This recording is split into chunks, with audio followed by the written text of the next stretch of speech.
Selamat datang di MRF Football, channel yang akan membahas berita seputar Manchester United. Jika kalian suka berita Manchester United dari kami, jangan lupa like, komen, dan subscribe. Dan juga nyalakan tombol loncengnya, agar kalian bisa tahu berita Man United terupdate dari kami. Terima kasih, Glory Glory Manchester United.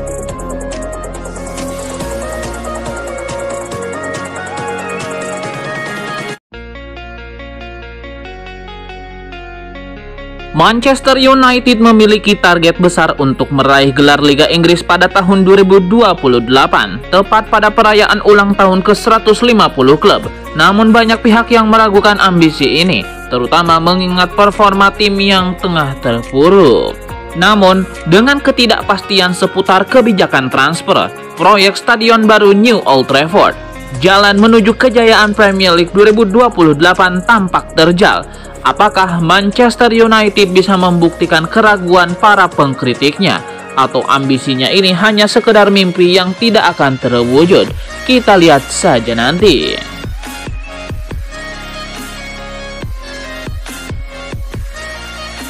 Ada kabar menarik datang dari Inter Milan. Nerazzurri dilaporkan tertarik untuk memboyong Kobbie Mainoo dari Manchester United. Menurut laporan Calcio Mercato, Inter Milan tertarik untuk merekrut Mainoo untuk menyegarkan lini tengah mereka. Menurut laporan tersebut, MU dikabarkan memberikan lampu hijau untuk Inter Milan merekrut Mainoo.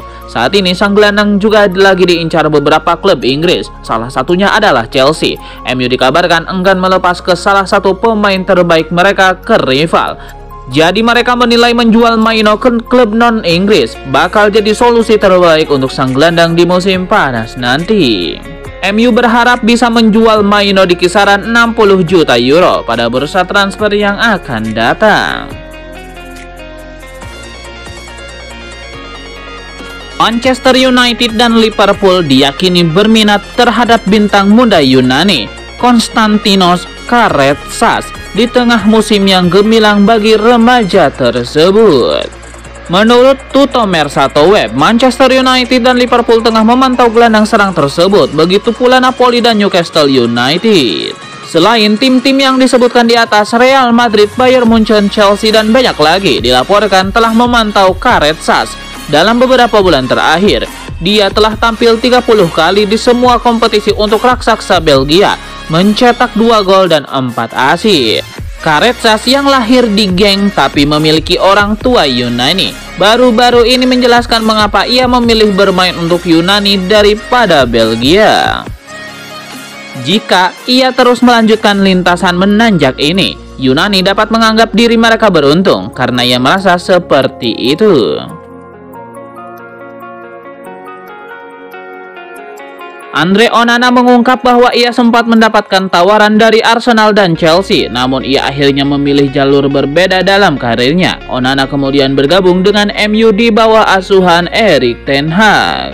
Onana hampir saja bergabung dengan Lyon. Ia bahkan sudah berbicara dengan petinggi klub tersebut, namun ia akhirnya memilih belajar bahasa Italia. Keputusan itu menjadi tanda bahwa ia lebih tertarik ke Serie A. Tidak lama setelah itu, ia bergabung dengan Inter Milan. Bersama Inter, Onana tampil impresif dan mencapai final Liga Champions. Hal itu membuatnya kembali dilirik oleh klub besar. Kali ini Manchester United yang datang dengan tawaran serius. Manchester United hampir membayar 50 juta pound sterling untuk merekrut Onana. Ia langsung dipercaya sebagai kiper utama menggantikan De Gea. Keunggulan utamanya adalah kemampuan distribusi bola yang baik. Namun performanya di Premier League belum sepenuhnya meyakinkan. Beberapa kesalahan yang ia buat berujung pada kebobolan. Hal ini membuatnya kerap dikritik oleh para pengamat.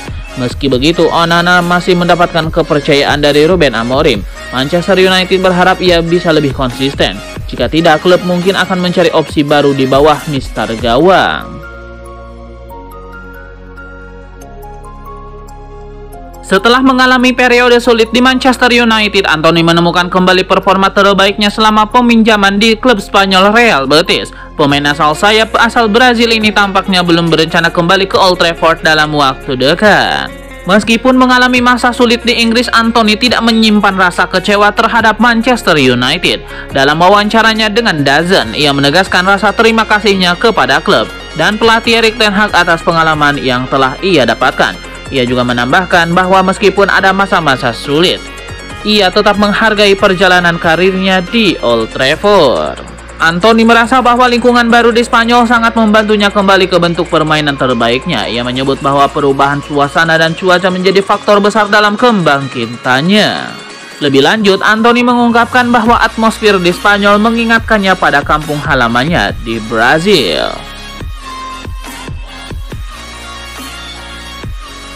Sebuah kabar tersiar terkait nasib Marcus Rashford di Aston Villa. The Villains dilaporkan belum tentu mempermanenkan sang penyerang di musim panas nanti.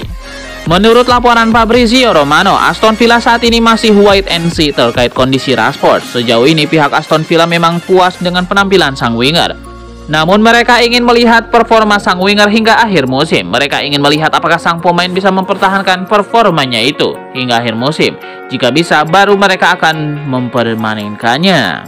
Menurut laporan yang sama, Rashford sendiri tidak terlalu resah jika ia tidak dipermanenkan oleh Aston Villa. Sang pemain dilaporkan juga lagi diamati beberapa klub top Eropa. Salah satunya adalah klub asal Spanyol, Barcelona. Rashford dilaporkan punya ketertarikan untuk bermain di La Liga. Jadi ia tidak masalah jika ia tidak dipermanenkan oleh Aston Villa. Penyerang Manchester United Rasmus Højlund diyakini mampu mencetak 25-30 gol semusim jika mampu beradaptasi dengan lebih baik dalam pertandingan. Menurut Weber, agar semakin terbiasa dengan pergerakan seorang penyerang, Rasmus Højlund harus dapat menciptakan kebiasaan yang membuatnya hatam dengan posisi mencetak gol. Pria yang kini berusia 43 tahun itu lalu mencontohkan bagaimana penyerang sayap Liverpool Mohamed Salah yang selalu mengetahui kemana harus bergerak ketika timnya mendapatkan bola. Dia menambahkan pada usia yang berusia 22 tahun, Højlund memiliki segudang kemampuan untuk menjadi penyerang kelas dunia. Weber menilai Højlund mempunyai kemampuan yang baik dalam melakukan penyelesaian akhir dengan 1 atau 2 sentuhan. Weber memberikan saran kepada Højlund agar tidak terlalu sering beradu fisik dengan bek-bek lawan, sebab menurut dia, hal itu dapat menguras energi Højlund. Semakin waktu berjalan, Højlund bisa kehilangan tenaganya.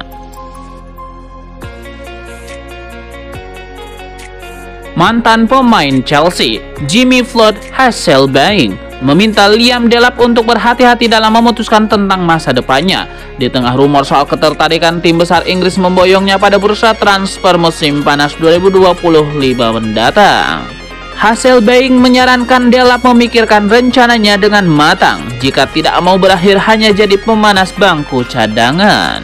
Dengan Delap, saya tahu klub-klub besar sedang mengincarnya. Ipswich terlihat seperti akan terpuruk.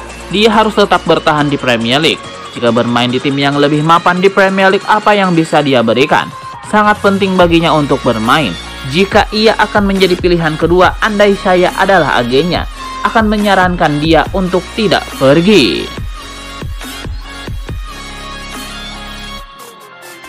Harry Kane menjadi perbincangan transfer seiring Manchester United tertarik padanya, namun Liverpool disebut berada di garis terdepan.